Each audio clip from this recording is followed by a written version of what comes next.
Hi and welcome to today's video. Today we're going to have a small look at annuals, perennials and biennials. They're terms that get thrown around a lot, and a lot of the time people may not fully understand what they mean. They're fairly straightforward once you understand it, but again it's nice to clarify some of these things, the terminology that gets used. So I'll just give you a quick rundown of what I have here in the garden that fits into those categories. So firstly we're going to look at annuals. So an annual plant is pretty much what it says on the tin. It's a plant that lasts generally for one full growing season. So it generally doesn't last any longer than a year. So certain plants will fall into a category of there'll be frost tender annuals. So when the frosts come, they generally die off. Some of them are hardy annuals. And in other circumstances, they may, like a warmer climate, they may survive through the winter and last. And some of these, like the calendula here, would be classed as a hardy perennial, or a hardy annual, or in some instances maybe a tender perennial, which means it may not come back, but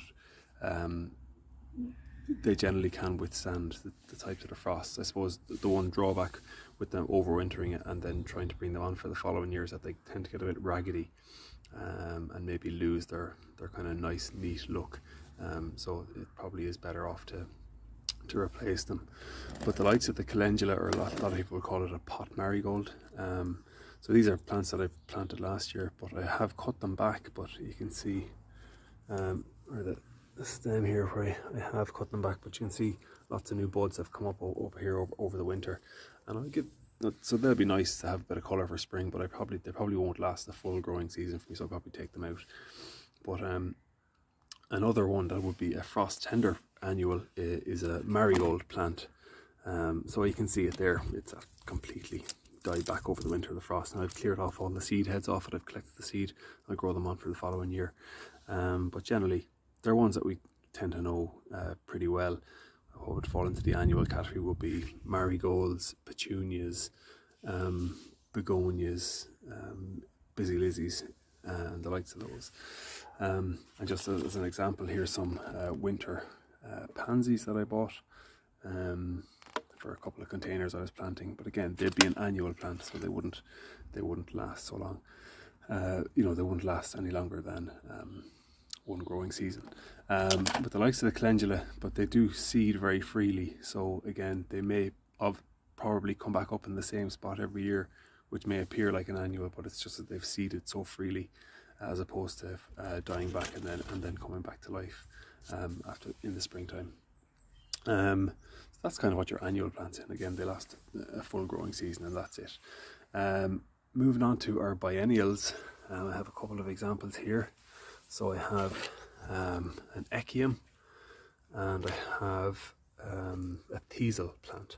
So these plants, what a biennial plant is, a plant that does most of its growing of its foliage, we'll say, in the first year. So generally forms a rosette like we have here. And then in the second year they shoot up and they generally produce a flower, seed, and then die. So that's your teasel. That's been growing since last year. This is the dead stem of a teasel that I had this year. So that's when it does actually, it just shoots up from the ground, and they can go to about 6 foot, they can grow, or even a bit taller. Even the Eoins here, they can grow sometimes 10-12 feet, so they can grow very high, and they have a lovely seed head, and they're great. Actually, both these plants are really good for pollinators as well. This is a lovely feel off that now. But again, they're a bit more spiky once before they flower, and they have a nice purple flower in them during the year as well. And the Eoin also have a nice purple flower, but a huge big flower head on them as well. So they can be quite nice to look at. But again, I suppose the one thing to note with both these plants is that they seed very freely, so you need to you probably will have a lot more of them coming up around the garden, so just keep an eye on that so they don't absolutely take over. So that's what your biennial plant is. If you ever hear it mentioned, is that it lasts for 2 growing seasons. Again, the first year grows out of leaves, and the second year it generally shoots up and then flowers and seeds and dies off then. And then your perennial plants are plants that come back every year. Now you can have long-lived perennials, which can last for up to 50 years or more, or you can have short-lived perennials, which maybe 3 or 4 or 5 years. So I have a few different perennial plants here. So the first one I have here is a sedum, which is actually, I only took a cutting of this. I suppose it would have been maybe early autumn of this year. So again, you can see how quickly it got established in the pot. So this is the old growth that I'm touching here from last year. So I'm actually just going to cut that bit back, and the old growth here. You remove that. What you can see then is the new growth starting to come up already for this year. See the nice little rosettes on it. It's a sedum autumn joy. It's a lovely plant. It's a nice pink foliage that comes in the autumn time.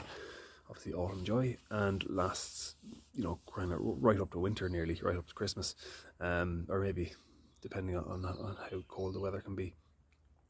But again, generally it survives as buds underneath the soil then for a period, and then it shoots back up in the springtime, and it does that every year as well. And it spreads. It's a clump forming perennial, so it spreads year on year as well. So again, that can be one that you can manage as well as it starts to get bigger.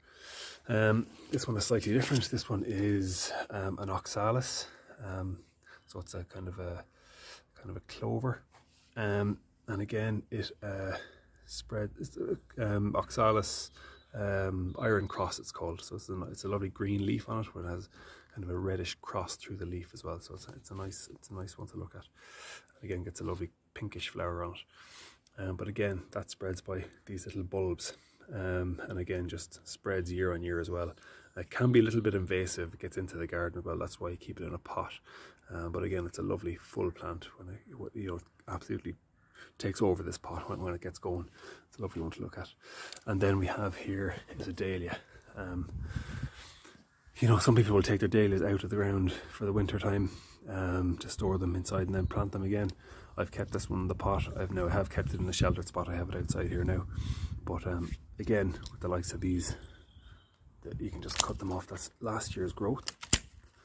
So just to tidy it up, but you will have the tuber will be below there, and that will, once the weather starts to warm up, and this will get a fresh layer of compost on top of it as well in a few weeks.